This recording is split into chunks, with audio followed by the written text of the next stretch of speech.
everyone, this is Rosa-King, immigration attorney, and today I want to talk to you briefly about special immigrant juvenile status, or what is commonly known as the juvenile visa.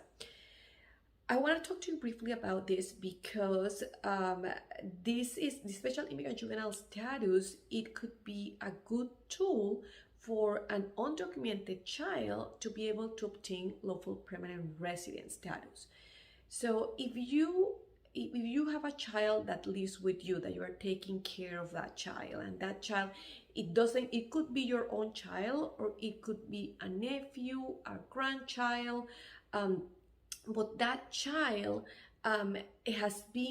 cannot be reunited with one or both of his parents, his or her parents, because of abandonment, neglect, abuse. And that child, and it's not on the child's best interest to return to his or her home country, he or she might be eligible for special immigrant juvenile status. So if you're in this situation, it is important that you contact an attorney so they can assess your case to see if that child qualifies for special immigrant juvenile status. Because as I mentioned, the special immigrant juvenile status might lead the child to be able to obtain lawful permanent resident status. Now, I'll give you an example of a child that might benefit from special immigrant juvenile status. For example, let's say we have a child whose name is Pedro. And Pedro, let's say, lives in Honduras with his father, but his father is extremely abusive to Pedro. He doesn't give him food to eat. He physically abuses him. He doesn't allow Pedro to go to school, etc. And Pedro decides that he had enough and he wants to travel to the United States and reunite with his biological mother. So he leaves Honduras and he comes to the United States. Maybe he's apprehended at the border, and his biological mother is eventually located, and Pedro is reunited with his biological mother. So once Pedro is reunited with his biological mother, his mother could go to family court and obtain full custody of Pedro.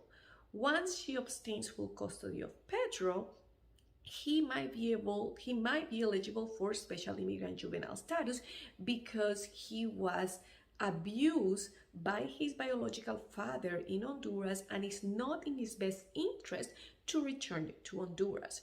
Now, when if you are in a scenario similar to this one, when these biological mothers goes to family court to obtain the court order, it's very important that she either does it that she contacts an attorney or a non-profit agency that will help her or guide her through the process, because this order needs to have certain language that is going to be needed when the child applies for special immigrant juvenile status with USCIS.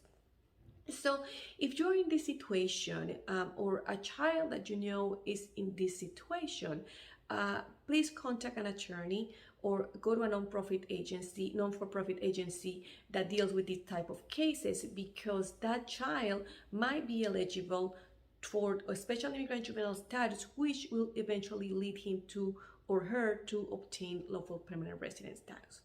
So if you have any questions about this, if you want to see if you have questions about this, I would like to talk more about this, please feel free to call me at 773-366-1214 and schedule a consultation. I hope you find this video helpful. Thank you for watching.